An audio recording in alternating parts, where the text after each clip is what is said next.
तो nuclear physics के section में आपको दो चैप्टर्स मिलते हैं, जिसमें से पहला चैप्टर जो है वो सिर्फ बेसिक स्ट्रक्चर ऑफ एटम पे है।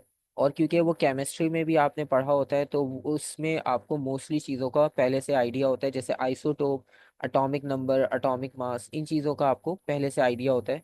तो पहला चैप्टर कोई इतना मुश्किल नहीं होता, बहुत आसान होता है। और ऐसा नहीं है कि उसमें से क्वेश्चंस नहीं आते, उसमें से काफ़ी क्वेश्चंस आते हैं। और उसमें से आपके मतलब 4 5 6 7 मार्क्स के क्वेश्चन भी बनते हैं, और आप उन्हें इजीली सॉल्व कर लोगे फर्स्ट चैप्टर से।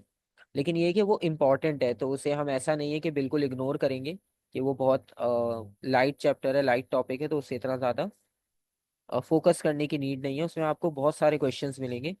तो सबसे पहले हम उसी को स्टार्ट करते हैं, ताकि जो जो उसमें कॉन्सेप्ट्स हैं हम उन्हें मेंशन कर लें।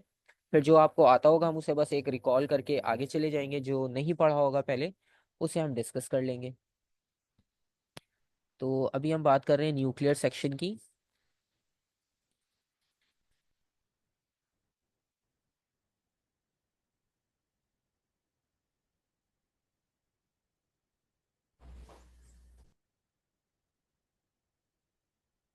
तो न्यूक्लियर फिजिक्स में दो चैप्टर्स हैं हमारे पास बेसिकली। पहला होगा, अच्छा, स्ट्रक्चर ऑफ एन एटम है बेसिकली, शॉर्ट फॉर्म में एटॉमिक स्ट्रक्चर लिख रहा हूँ बस,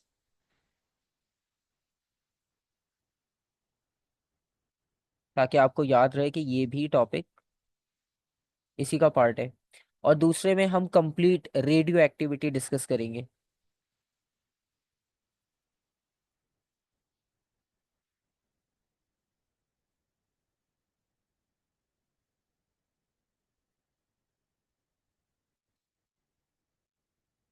अच्छा, अब एटॉमिक स्ट्रक्चर में सबसे पहली चीज आएगी structure of an atom, definitely.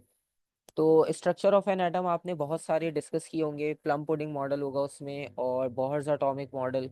लेकिन जो आप ये यहाँ फिजिक्स में इंक्लूडेड है, तो वो सिर्फ हम रदरफोर्ड वाला यूज़ करेंगे, और इसके अलावा कुछ भी नहीं आपसे पूछा जाएगा। लेकिन आपने ये सारे नाम पढ़े होंगे केमिस्ट्री में। लेकिन यहाँ पर जो है वो हमने सिर्फ रदरफोर्ड गोल्ड फॉइल वाला जो एक्सपेरिमेंट है, सिर्फ उसी को डिस्कस करेंगे, और उसमें से भी क्या क्या चीज़ें हमें पता होनी चाहिए वो हम लिस्ट डाउन करेंगे पूरी। ठीक है। और अब ये चीज़ तो आप सबको ही पता होती है कि हम न्यूक्लियस को सेंटर में कंसिडर करते हैं एटम के। मतलब आपके पास जो सेंटर होता है एटम का, वहाँ पर न्यूक्लियस होगा। वो डेंस होता है, हैवी होता है, क्योंकि सारा मास वहीं कॉन्सेंट्रेट कर रहा होता है। इलेक्ट्रॉन्स जो है वो रिवॉल्व कर रहे होते हैं उसमें न्यूक्लियस के अराउंड। और उसके अलावा जो प्रोटॉन्स और न्यूट्रॉन्स होते हैं वो भी न्यूक्लियस में होते हैं। तो ये सारे आपको इन्फॉर्मेशन बेसिक ऑलमोस्ट सबको पता होती है। ठीक है। और इसके अलावा अब हमारे पास अगर एटम की हम बात करें,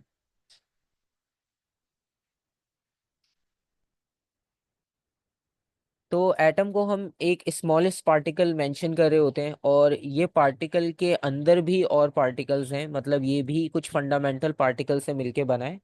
ठीक है। लेकिन अभी हम इतना डीप पार्टिकल की नॉलेज में नहीं जाते, अभी हम सिर्फ उनकी बात करते हैं, इलेक्ट्रॉन, प्रोटॉन, न्यूट्रॉन की। आप नेक्स्ट लेवल में, ए लेवल्स में पढ़ोगे तो आपको और पता चलेगा कि इसके अलावा भी फंडामेंटल पार्टिकल्स और भी होते हैं, जिनसे मिलके प्रोटॉन, इलेक्ट्रॉन और न्यूट्रॉन बनते हैं। लेकिन फिलहाल अभी हमारे पास सिर्फ प्रोटॉन, इलेक्ट्रॉन और न्यूट्रॉन से ही रिलेटेड हमने डिस्कस करना है, तो हम इन्हें सब एटॉमिक पार्टिकल्स कह सकते हैं।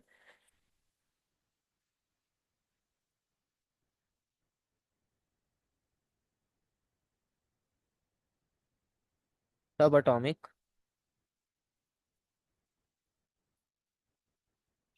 पार्टिकल। और सब एटॉमिक पार्टिकल में आपके पास इलेक्ट्रॉन, प्रोटॉन, न्यूट्रॉन आ गया।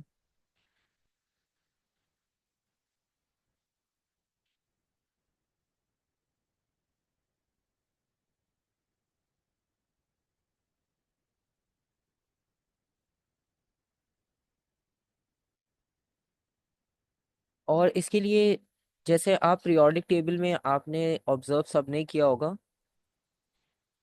कि अगर कोई एलिमेंट लिखा होता है तो एक नंबर उसके सबस्क्रिप्ट में होता है, एक उसके सुपरस्क्रिप्ट में होता है, इस तरह से। और एग्जैक्टली आपको ये भी पता होगा कि इन्हें हम क्या कहते हैं बेसिकली, जैसे ये जो फोर लिखा हुआ है, इसके लिए आप एटॉमिक मास या मास नंबर का वर्ड यूज करते हो। एटॉमिक मास या मास नंबर। अच्छा, नाम तो टर्म तो इम्पोर्टेंट है, लेकिन उससे ज़्यादा हमारे लिए इम्पोर्टेंट ये है कि हमें ये पता हो उसमें है क्या चीज़ें। क्योंकि इसमें बहुत सारे क्वेश्चंस में यही आपको मिलेगा कि आप इसकी कॉम्पोजिशन बताओ कैसे डिफरेंट है, इसके स्ट्रक्चर की कॉम्पोजिशन उसके स्ट्रक्चर से डिफरेंट कैसे है, अलग अलग एलिमेंट्स की फॉर्म में वो क्वेश्चन पूछते हैं। तो ये वाले क्वेश्चन आपको बहुत मिलेंगे, और 3-4 मार्क्स के लिए भी मिलेंगे, ऐसा नहीं सिर्फ 1-1 मार्क के हो। तो 3-4 मार्क के क्वेश्चन भी आपको इसी से रिलेटेड मिल जाएंगे। तो इसलिए हमें ये पता होना ज़रूरी है एग्जैक्टली कि इसमें पार्टिकल्स कौन कौन से आ रहे हैं। तो इसमें बेसिकली प्रोटॉन और न्यूट्रॉन होते हैं। अब कुछ लोगों को एटॉमिक मास तो याद होता है, लेकिन वो ये कंफ्यूज हो जाते हैं कि इस एटॉमिक मास में पार्टिकल कौन कौन से लिखने थे। अब वो प्रोटॉन इलेक्ट्रॉन लिख देते हैं, कोई कोई प्रोटॉन न्यूट्रॉन लिख देगा, या कोई सिर्फ प्रोटॉन लिख देगा पॉजिटिव चार्ज की वजह से। तो ये कन्फ्यूजन होती है बेसिकली। तो उसको क्लियर रखने के लिए वो नाम भी मेंशन कर दिए, ताकि आपको वो क्लियरली याद रहे कि इसमें कौन से एलिमेंट्स होते हैं। उसके अलावा जो सब स्क्रिप्ट में नंबर है, ये एटॉमिक नंबर, ठीक है, या प्रोटॉन नंबर से आप इसे रिप्रेजेंट करते हो। ठीक है।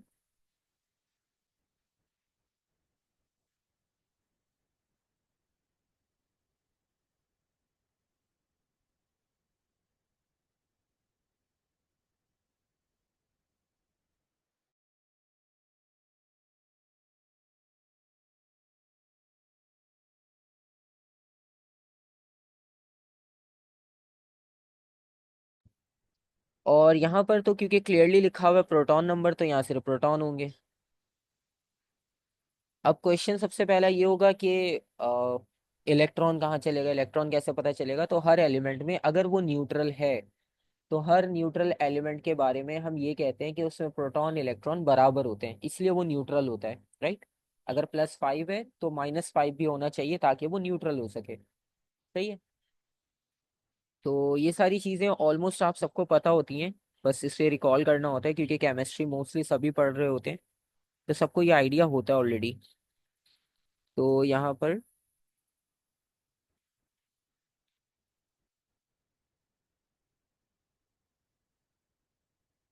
इन ऑल न्यूट्रल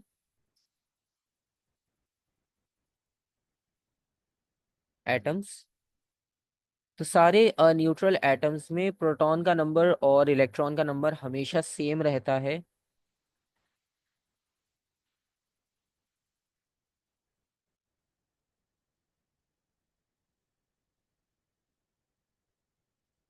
इलेक्ट्रॉन, ठीक है। अच्छा, और वैसे हम इलेक्ट्रिसिटी में इनके बारे में डिटेल भी डिस्कस कर चुके हैं, इनकी प्रॉपर्टीज वगैरह। ठीक है, तो वहां से भी आपको याद होता है कि ये कॉन्सेप्ट कैसे हमने यूटिलाइज करना है। तो इसमें भी कुछ हमारे लिए नया नहीं है। आपको पता है इनकी चार्जेस की वैल्यू एक जैसी होती है, बस साइन ऑपोजिट होते हैं, चार्जेस ऑपोजिट होने की वजह से प्लस माइनस आ जाता है। और अगर कोई एटम न्यूट्रल नहीं होगा, तो उस पर लिखा होगा कि +2 चार्ज है, -4 चार्ज है, तो उससे आपको पता चल जाएगा कि इस पे कौन सा चार्ज आ रहा है। ठीक है। तो इसमें भी कोई इतना प्रॉब्लम वाली बात नहीं है। अब ये सारी चीज़ें इसलिए लिखी है क्योंकि ये क्वेश्चन से रिलेटेड होती हैं, और वो पूछते हैं इसके बारे में। और इसी तरह से जब आपने number of neutrons find out करना हो,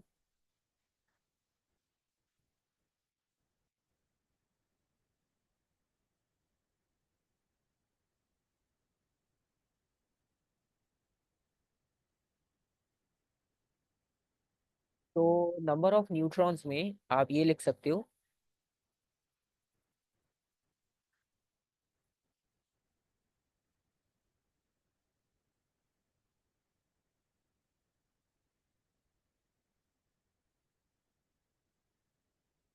mass number minus proton number. क्योंकि आप देखो, ऊपर भी प्रोटॉन है नीचे भी प्रोटॉन है, आप दोनों को सब्ट्रैक्ट करोगे तो प्रोटॉन प्रोटॉन कैंसिल हो जाएगा, सिर्फ न्यूट्रॉन रह जाएगा। ठीक है। तो ये आपके पास इसकी एक्सप्लेनेशन आ गई। अब आते हैं गोल्ड फॉयल एक्सपेरिमेंट पे। तो ये जो हमने अभी इतनी सी इन्फॉर्मेशन लिखी है, लेकिन ये काफ़ी इंपॉर्टेंट है, क्योंकि ये आपको काफ़ी सारे क्वेश्चंस में हेल्प आउट करेगी, और इसमें आपको काफ़ी मार्क्स भी मिलेंगे इजीली। और इसके बाद गोल्ड फॉइल एक्सपेरिमेंट में आए उससे पहले एक चीज और इसमें ऐड कर देते हैं, आइसोटोप्स को पहले कर लेते हैं ताकि वो भी इन्हीं के साथ कवर अप हो जाए।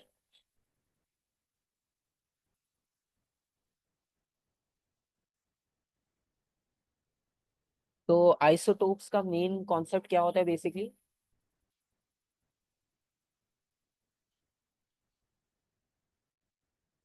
आइसोटोप को आप अगर डिफाइन करना चाहो तो उसमें बेसिकली आप क्या डिफरेंस लिखते हो या क्या सिमिलैरिटी होती है बेसिकली?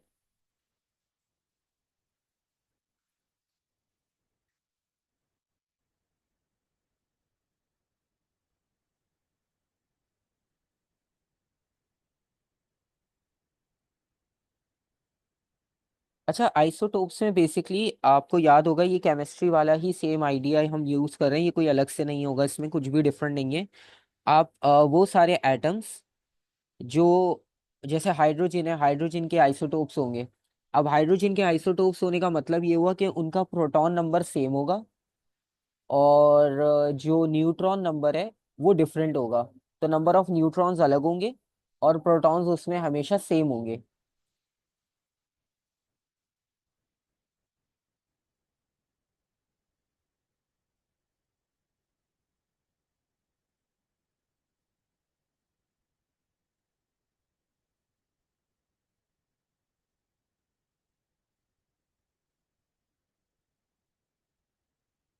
तो atoms of the same element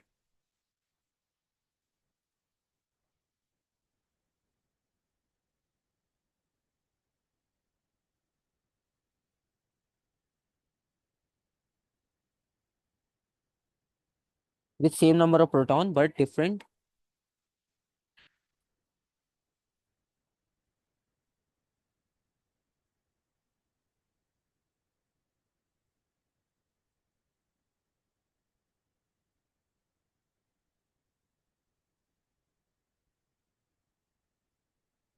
neutrons. ठीक है, और इसमें आपके पास बहुत सारे एग्जाम्पल्स हैं, लेकिन इसमें आपको कोई एग्जाम्पल याद करने की ज़रूरत नहीं है कि आप पीरियोडिक टेबल से वैल्यूज याद करो, क्योंकि आपको पता है इस पेपर में पीरियोडिक टेबल होता नहीं है। तो सिर्फ रेफरेंस के लिए हम कुछ एग्जाम्पल्स लिख रहे हैं ताकि हम डिफ्रेंशिएट कर सकें, लेकिन आपको याद करने की ज़रूरत नहीं है। आप याद करना चाहो वैसे कर सकते हो, लेकिन ऐसी कोई नीड नहीं होती क्योंकि वो आपसे क्वेश्चन में पूछेंगे नहीं। तो जैसे सबसे पहले हाइड्रोजन 1H1 और 1H2 1H3। तो ये आपके पास एलिमेंट्स की एग्जाम्पल्स हो गई। इसी तरह से आपके पास ऑक्सीजन की आपको एग्जाम्पल मिल जाएगी, कार्बन की एग्जाम्पल मिल जाएगी, यूरेनियम की मिल जाएगी।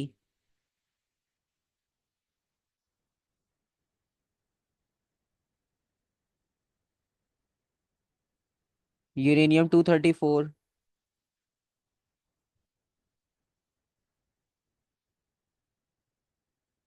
यूरेनियम 235,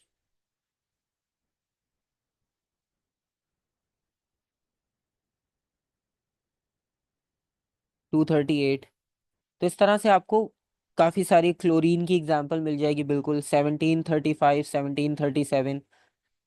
तो एग्जाम्पल्स काफ़ी सारी होंगी, लेकिन अगेन क्योंकि आपने याद नहीं करनी तो बस आपको डिफ्रेंशिएट करना आना चाहिए।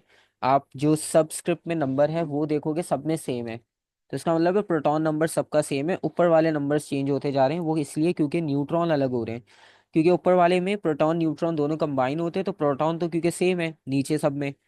तो जैसे यहाँ 92 है तो ऊपर 92 आप माइनस कर दोगे, जो बाकी नंबर बचेगा वो न्यूट्रॉन्स में चला जाएगा। ठीक है, तो बस इस तरह से हमें डिफ्रेंशिएट करना होगा, और बाकी जब क्वेश्चंस अभी हम डिस्कस करेंगे तो उसमें आपको आइडिया हो जाएगा। जैसे अगर आप क्वेश्चन देखते हो इससे रिलेटेड तो आपको पहले ही क्लियर हो जाएगा कि हमें किस टाइप के क्वेश्चंस मिलेंगे इसमें से। न्यूक्लियर।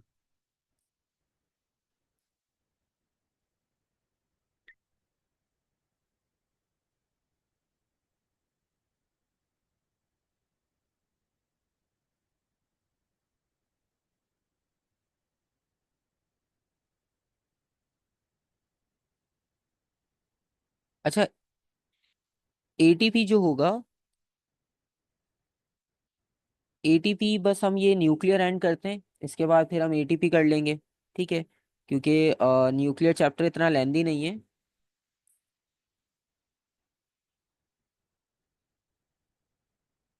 तो हम इसे जल्दी वाइंड अप कर लेंगे। और इसके बाद फिर जब हम प्रैक्टिस शुरू करेंगे डेफिनेटली, तो उसमें आपके पास सारे पेपर्स की प्रैक्टिस होगी। ठीक है, तो हम पहले 24 से शुरू करेंगे, तो इसमें फिर एटीपी के जो क्वेश्चन होंगे वो भी डिस्कस कर लेंगे। ठीक है, क्योंकि एटीपी बहुत आसान है और उसमें इतनी आपको कोई प्रॉब्लम होगी नहीं। ओके, तो ये आपके पास क्वेश्चंस आ गए। तो फिलहाल हम इसमें रेडियो एक्टिविटी वाले क्वेश्चंस को अभी स्किप करके वो क्वेश्चंस देखेंगे जो हमारे पास एलिमेंट से रिलेटेड हैं। जैसे कि फॉर एग्जांपल, ये वाला क्वेश्चन का पार्ट है। आपको मोस्टली हर क्वेश्चन में पहले चैप्टर के भी क्वेश्चन और दूसरे के कॉन्सेप्ट दोनों कंबाइन मिलेंगे। जैसे ये वाला क्वेश्चन अभी स्टार्ट हो रहा है कि many house hold smoke alarms contain a sample of radio active isotope. ठीक है, अभी हमारा रेडियो एक्टिव से रिलेटेड वाला पार्ट हम नहीं करेंगे, हम सिर्फ स्टार्टिंग वाला डिस्कस करें। जब आपके पास रेडियो एक्टिव आइसोटोप है, तो आइसोटोप यहाँ पर आ गया और उन्होंने एलिमेंट का नाम भी लिखा हुआ है। ठीक है, 241 है वो। और ये बेसिकली आइसोटोप है एलिमेंट इमर्शियम का ही। ठीक है, जिसका मास नंबर है 41। और अब वो आपसे पूछ रहे हैं show that how composition of nucleus of 241 differs from that of nucleus 242। तो 241 और 242 में आपके पास क्या डिफरेंस होगा, ये आपने आइडेंटिफाई करना है। अभी इसमें सिर्फ 1 मार्क के लिए, तो इसका मतलब है इसमें इतनी ज़्यादा कोई डिटेल होनी नहीं चाहिए। तो 1 मार्क के लिए आप क्या डिफरेंस लिखोगे? ईजी है बहुत।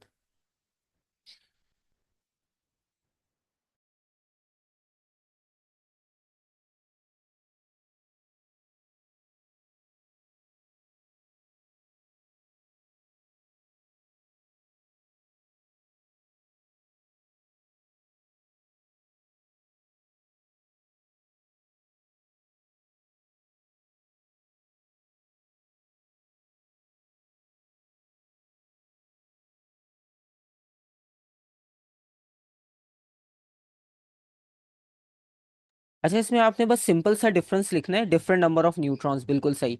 तो वो क्वेश्चन इसी तरह पूछेंगे, मतलब अलग अलग टर्म्स यूज करेंगे, कॉम्पोजिशन, स्ट्रक्चर, एलिमेंट्स, अलग अलग आपसे नाम वो यूज करेंगे पूछने के लिए, और उनका मेन पर्पस वही होगा। क्योंकि आपको पता है आइसोटोप की बात हो रही है, तो आइसोटोप में सिर्फ न्यूट्रॉन नंबर डिफरेंट होते हैं।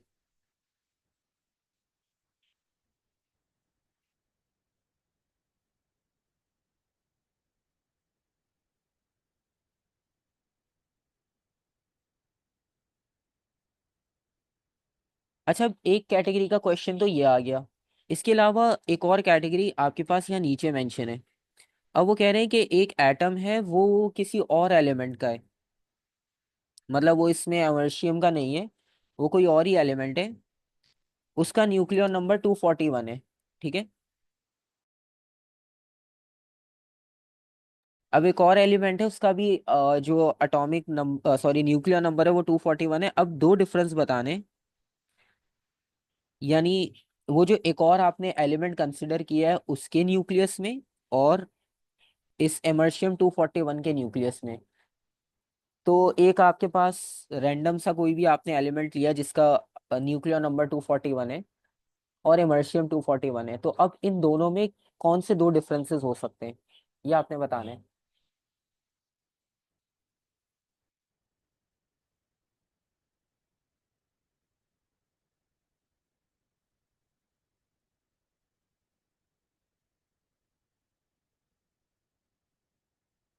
अब एक डिफरेंस तो आपको पता है कि न्यूट्रॉन नंबर का हमने लिखा था। ठीक है, अब दूसरा डिफरेंस क्या होता है कि प्रोटॉन नंबर भी अलग हो सकते हैं, क्योंकि अब एलिमेंट कोई और है ना, अब हमें उस एलिमेंट के बारे में पता ही नहीं। तो हो सकता है उसके प्रोटॉन नंबर भी अलग हो और न्यूट्रॉन नंबर भी अलग हो, क्योंकि आपने 241 नंबर बनाना है। तो 241 नंबर आप अलग अलग तरह से भी बना सकते हो, और आपके पास काफ़ी सारे एलिमेंट होते हैं पीरियोडिक टेबल में। तो वो किसकी बात कर रहे हैं, तो वो यहाँ पे स्पेसिफाई नहीं होता। तो आप ये लिखोगे कि डिफरेंट नंबर ऑफ न्यूट्रॉन्स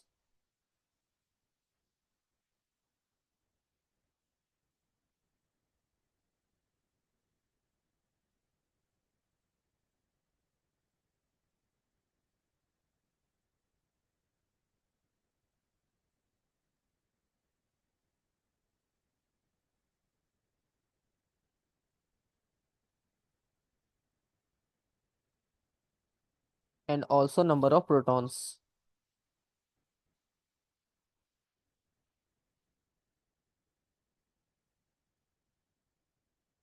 ठीक है, तो बेसिकली इसमें दोनों ही डिफरेंट होंगे, राइट?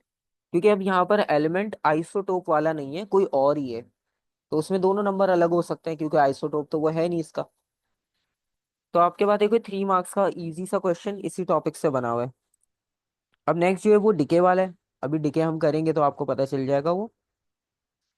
इसी तरह से आप देखोगे, और ये 23 में ही आया हुआ है, ऐसा भी नहीं है कि पुराने क्वेश्चन हो।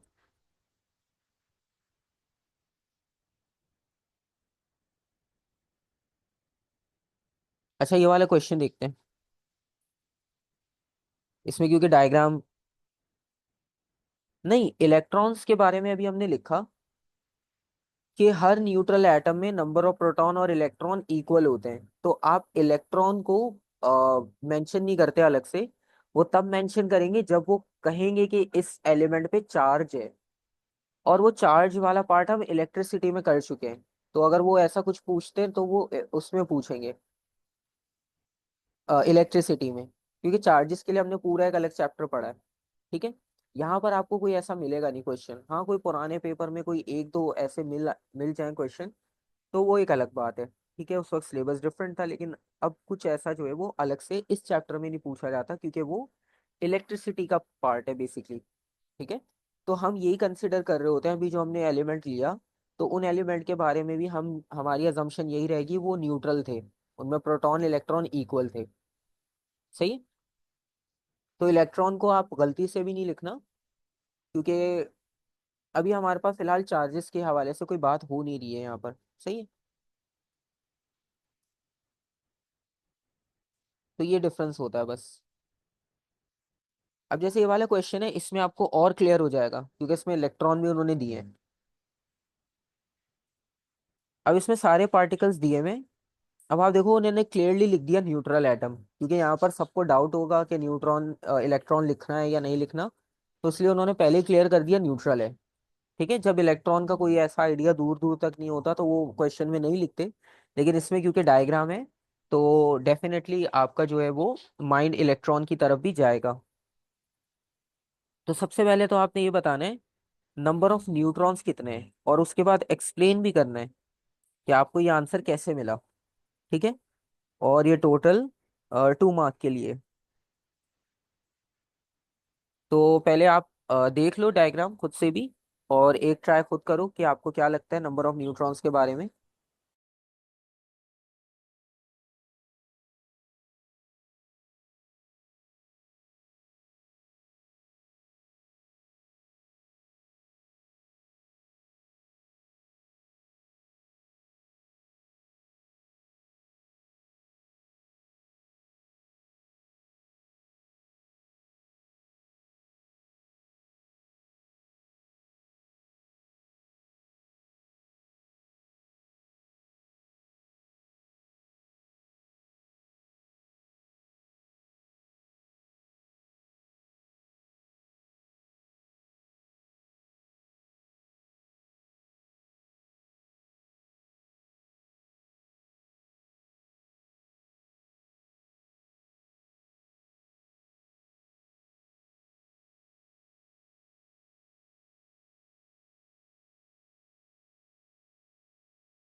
ओके, एक आंसर आया 7 न्यूट्रॉन्स। ठीक है, अच्छा, अब देखो उन्होंने न्यूट्रल एटम इस क्वेश्चन में अलग से मेंशन किया, उन्होंने आपको यहाँ पर थोड़ा सा हिंट दिया है बेसिकली कि न्यूट्रल के बारे में आपने सोचना है।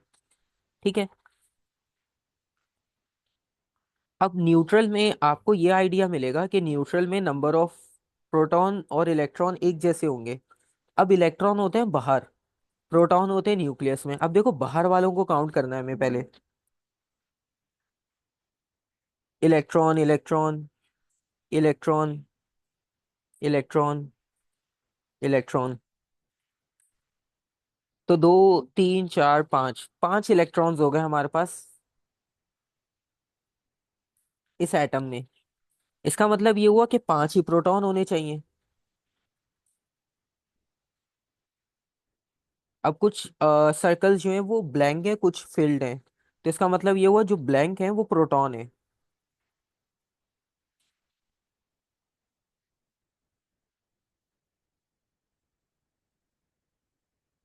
तो हमारे पास ये पांच प्रोटॉन्स आ गए पांच इलेक्ट्रॉन्स के साथ।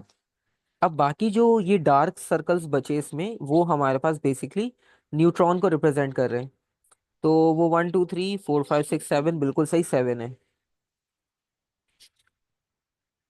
सेवन है। और आप एक्सप्लेनेशन में यही लिखोगे।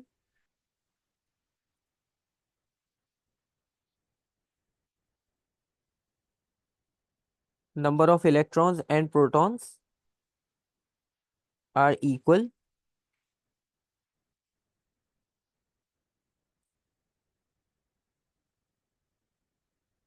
इन न्यूट्रल एटम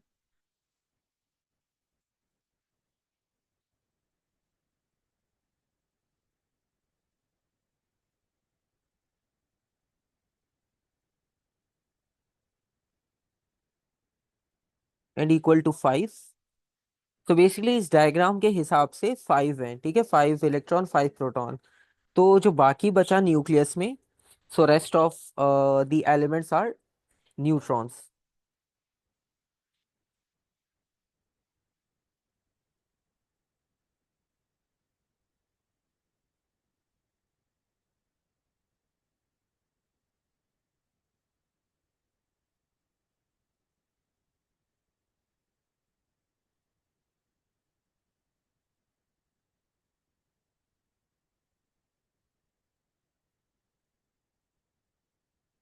तो इस तरह के क्वेश्चंस आपको बहुत कॉमनली मिल जाएंगे हर पेपर में ऑलमोस्ट। ठीक है, तो ये भी आपके पास 2 मार्क का था। इसी तरह से और भी क्वेश्चंस मिलेंगे, लेकिन अभी उन्होंने डीके को भी ऐड किया हुआ है। तो अभी डीके वाली नॉलेज पढ़ लेंगे तो फिर हम इन क्वेश्चंस पे दोबारा आएंगे। तो फिलहाल अब रदरफोर्ड वाली बात देखते हैं कि रदरफोर्ड में हमारे पास क्या क्या चीज़ें हमें याद रखनी पड़ेंगी इस सेक्शन के लिए।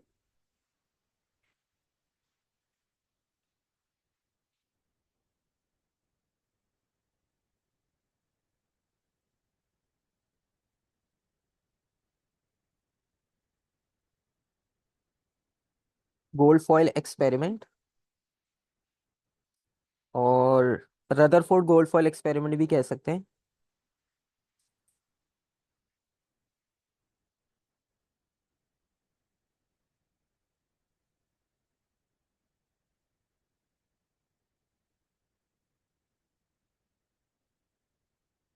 अच्छा, गोल्ड फॉयल एक्सपेरिमेंट हो या रदरफोर्ड एक्सपेरिमेंट हो, एक ही बात है। अब इसमें क्या होता है बेसिकली कि आप एक अल्फा पार्टिकल लेते हो। Basically alpha particle radio active है, ठीक है। और रेडियो एक्टिविटी अभी हम वैसे भी इस चैप्टर में पढ़ेंगे, लेकिन फिलहाल हमें बस इतना याद रखना है कि जो अल्फा पार्टिकल्स होते हैं वो एक तो पॉजिटिव होते हैं, और पॉजिटिव होने के साथ साथ वो उनमें से रेडिएशन एमिट हो रही होती है। बेसिकली वो रेडिएशंस ही हैं अल्फा। तो फिलहाल हमें ये याद रखना है कि जो हम अल्फा की अभी बात कर रहे हैं वो रेडिएशन है, और उनमें पॉजिटिव चार्ज होता है। सिंपल, बस अभी ये बात याद रखनी है।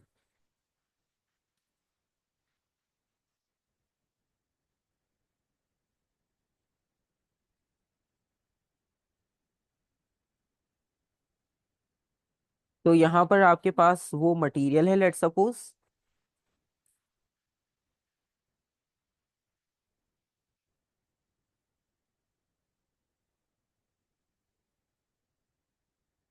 तो यहाँ पर आपके पास जो रेडिएशंस एमिट हो रही हैं,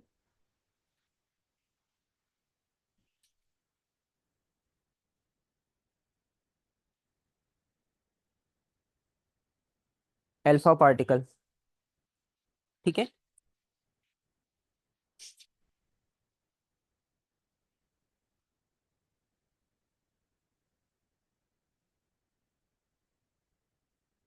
अच्छा, अल्फा पार्टिकल आपके पास पॉजिटिव होंगे और ये टाइप ऑफ रेडिएशंस होगी। ठीक है, अब इसको डिटेक्ट करने के लिए यहाँ पर हम गोल्ड फॉइल यूज कर रहे हैं। और गोल्ड फॉइल इसलिए यूज की है क्योंकि वो बहुत आपके पास थिन होती है।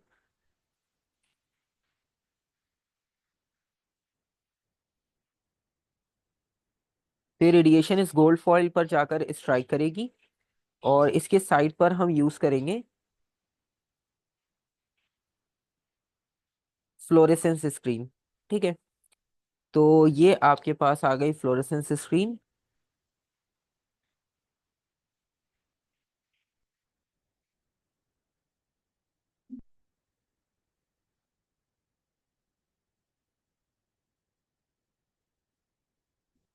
अच्छा, इसका मेथड भी नहीं पूछते कि ये वर्क कैसे करता है, क्योंकि वो बहुत आसान है।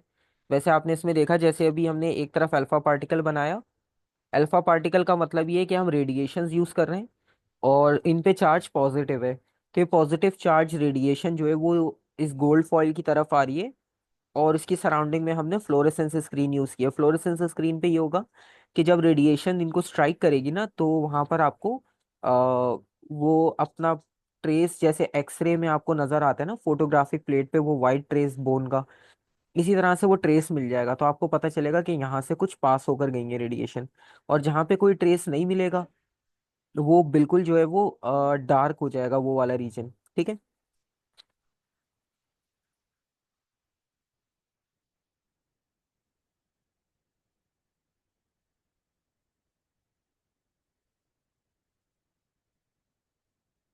ये गोल्ड फॉइल हो गया।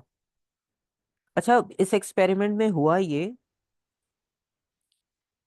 कि जो अल्फा पार्टिकल्स ने आकर स्ट्राइक किया, तो इसमें से काफी सारे जो हैं वो स्ट्रेट चले गए। ठीक है, अब काफी सारे जो है वो स्ट्रेट चले जाएंगे, यानी वो कहीं भी बेंड नहीं हुए और वो स्ट्रेट चले गए। क्योंकि हमने तो एक बीम बनाई है ना सेंटर से, तो जरूरी नहीं है कि वो सिर्फ सेंटर से जा रहे हो। वो अलग अलग पोजीशन से जाएंगे डेफिनेटली, क्योंकि रेडिएशन जो एमिट होगी वो हर डायरेक्शन में होंगी।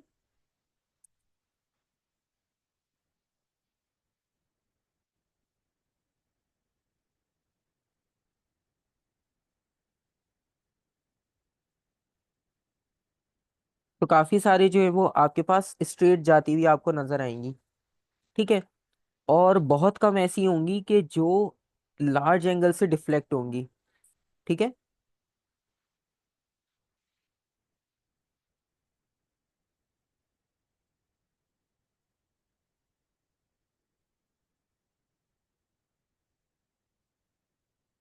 ठीक है, अब ये डिफ्लेक्ट हो रही हैं वो आपको नजर आ रही हैं। ठीक है, जो सेंटर पे आकर स्ट्राइक कर रही थी और वो डिफ्लेक्ट हो गई। अच्छा, इनके अलावा बहुत ही कम रेज ऐसी होंगी जो सेंटर में न्यूक्लियस पे स्ट्राइक करके और बाउंस बैक हो जाएंगी, मतलब पूरा 180 डिग्री बाउंस बैक, फॉरवर्ड गई और बैकवर्ड आ गई। तो कुछ ऐसी होंगी कि जो आपके पास फॉरवर्ड बैकवर्ड इस तरह से आपको रिफ्लेक्ट होती हुई नजर आएंगी, बहुत ही कम होंगी लेकिन। तो ये सिंपल सा एक्सपेरिमेंट था। मतलब उन्होंने अल्फा पार्टिकल्स को स्ट्राइक करवाया और रिजल्ट में उनको ये सारी चीजें पता चल गई कि ऐसा ऐसा इसमें हो रहा है।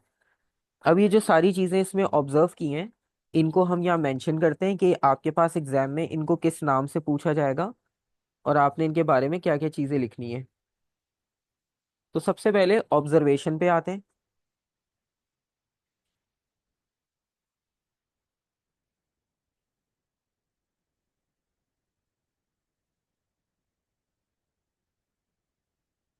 अच्छा, ऑब्जर्वेशन में सबसे पहली ऑब्जर्वेशन कि जो हमने चार लाइंस स्ट्रेट बनाई है ना, इसको बनाने का रीजन यही था कि यहाँ पर आपके पास काफी सारी तो ऐसी ही चली गई स्ट्रेट, बिना कहीं बेंड हुए, बिना कुछ डिफ्लेक्ट हुए।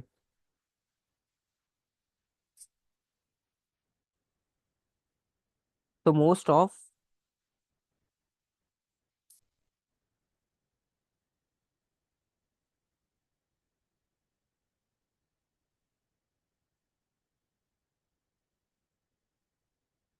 The alpha particles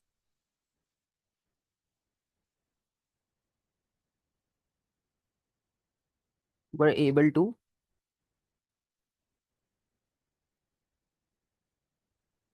pass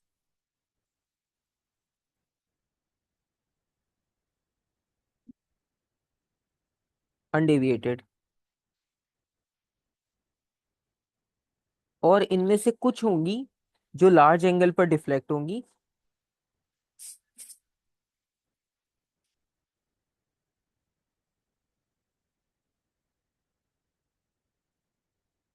A few deflect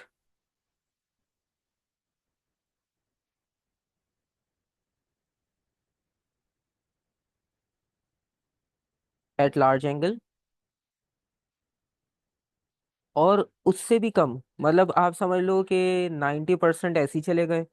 फिर बाकी 10% में से 8-9% कुछ डिफ्लेक्ट हो गए, और जो बचे हुए 1 या 2% थे वो बाउंस बैक हो गए।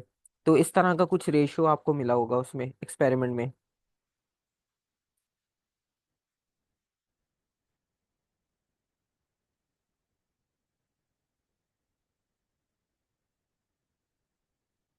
तो वेरी फ्यू ऑफ देम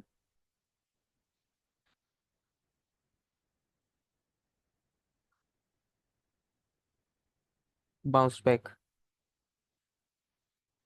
अच्छा, अब ये ऑब्जर्वेशंस हो गए, अगर वो ऑब्जर्वेशंस पूछेंगे तो ये सारी चीजें आप लिखोगे। इसके अलावा दूसरी बात जो इसमें आप लिख सकते हो वो ये कि इन ऑब्जर्वेशन से आपने डिड्यूस क्या किया।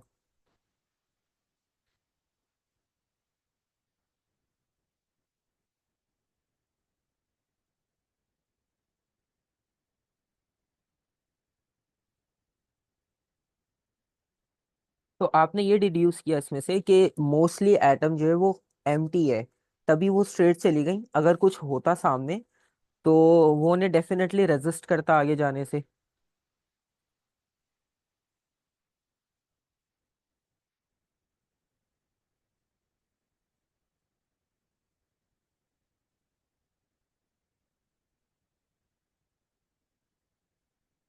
एम्प्टी। अच्छा, अब आपको और थोड़ा सा क्लियर कर दूं यहाँ पर कि अभी रेडियो एक्टिविटी तो हम पढ़ेंगे, लेकिन उससे पहले जैसे अल्फा की हम बात कर रहे हैं ना, अब एक्सरे होती हैं। एक्सरेज आपको पता हो बॉडी में से पास हो जाती हैं, सिवाय बोन्स के। बोन्स कुछ पार्ट एब्जॉर्ब कर लेती हैं, और लेकिन मोस्टली उसमें से सॉरी, बोन्स जो होती है वो सारा मोस्टली पार्ट जो है इसका एब्जॉर्ब कर लेती हैं। तो एक्सरेज उनमें से पास नहीं हो पाती, तो बोन्स से ब्लॉक हो जाती है। बाकी पूरी बॉडी में जितने भी ऑर्गन्स हैं उनके वो इजीली क्रॉस हो जाती है। इसी तरह से अल्फा यूज किया जा रहा है। अल्फा थोड़ा सा साइज में ग्रेटर होता है एक्सरेज वगैरह से, क्योंकि एक्सरे तो बस रेडिएशंस होती है, एनर्जी की फॉर्म होती है, लेकिन अल्फा थोड़ा सा पार्टिकल फॉर्म में होता है। तो इसलिए अल्फा यूज किया है कि अगर उसको कोई मास मिलेगा अपने जैसा या थोड़ा सा उसके आसपास जैसा, तो वो उससे जरूर डिफ्लेक्ट होगा, बाउंस करेगा, या कुछ ना कुछ चेंज आएगा। ठीक है,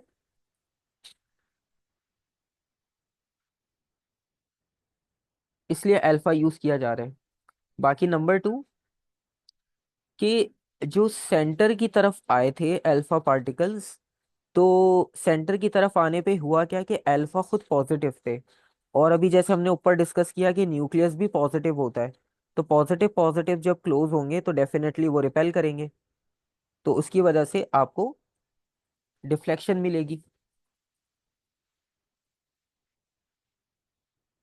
तो इससे हमें ये पता चला कि सेंटर में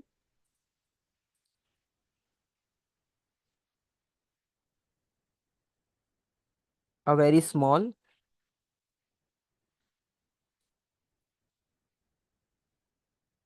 and dense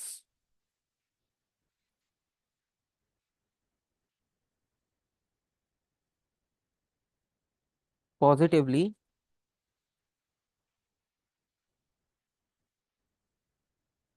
charge nucleus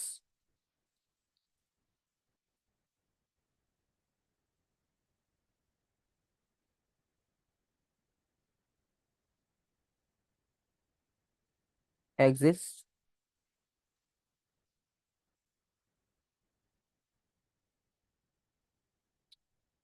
in centre.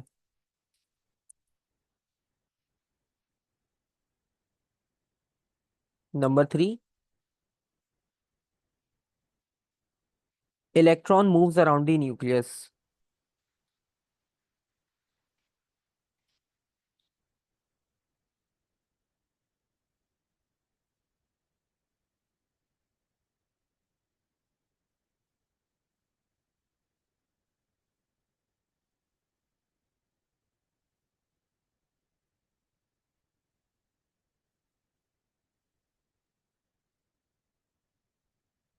और उसके बाद नंबर 3 में आपसे ये पूछा जा सकता है कि रीजंस क्या थे।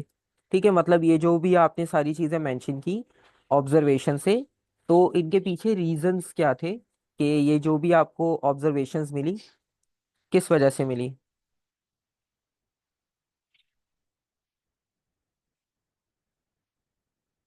तो बस इसमें 3 चीजें इंपॉर्टेंट होती हैं, इनमें से वो कुछ भी पूछे तो सब एक दूसरे से लिंक है। तो आपको बेसिक समझ आ जाएगा तो आप बाकी सारे पॉइंट्स भी आराम से खुद भी लिख सकते हो।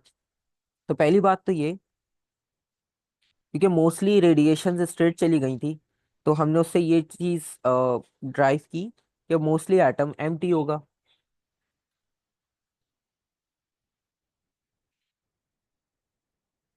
Most alpha particles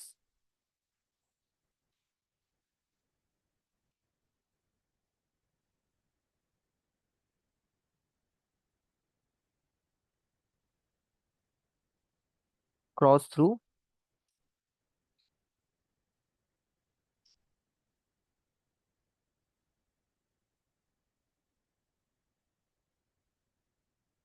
empty space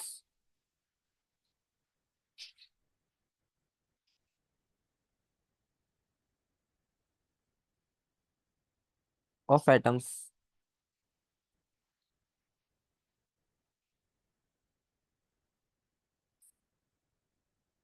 number 2।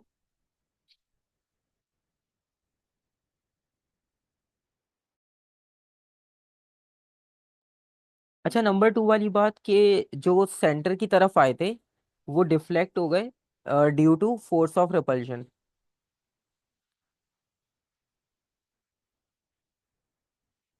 तो those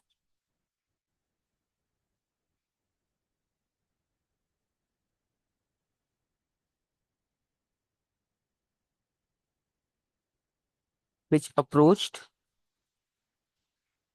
near the nucleus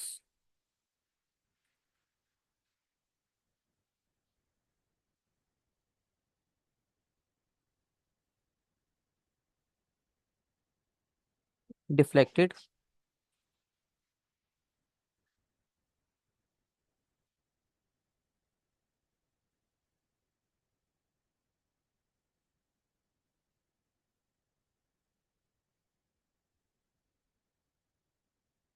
repulsion. Number 3, और जो बाउंस बैक होकर आए इसका मतलब है उन्होंने एग्जैक्ट जाके न्यूक्लियस के सेंटर को हिट कर किया होगा, और वहां पे रिपल्शन सबसे ज्यादा मिलेगी, तो उन्होंने उसे बिल्कुल बाउंस बैक करवा दिया बैकवर्ड डायरेक्शन में।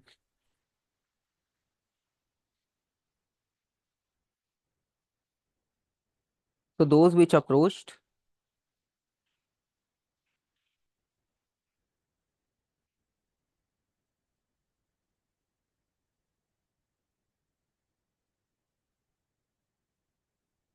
हेड ऑन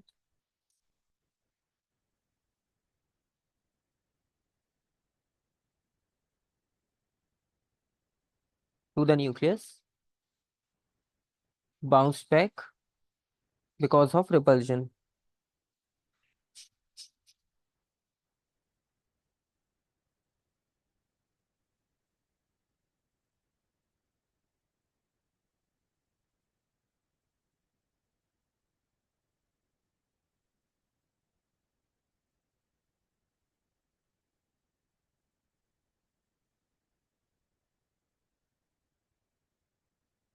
तो ये आपके पास पूरा प्रोसीजर आ गया गोल्ड फॉयल एक्सपेरिमेंट का, रदरफोर्ड एक्सपेरिमेंट का। ठीक है, तो इसमें यही चीजें पूछी जाएंगी, और इसके अलावा और कुछ पूछा नहीं जाएगा कि ये एक्सपेरिमेंट कैसे परफॉर्म किया और क्या रीजन था, ये सारी चीजें और दूसरे कोई एटॉमिक मॉडल्स आपसे नहीं पूछे जाएंगे। सिर्फ आपसे जो पूछा जाएगा वो इन्हीं में से क्वेश्चन पूछा जाएगा। ठीक है। और इसके अलावा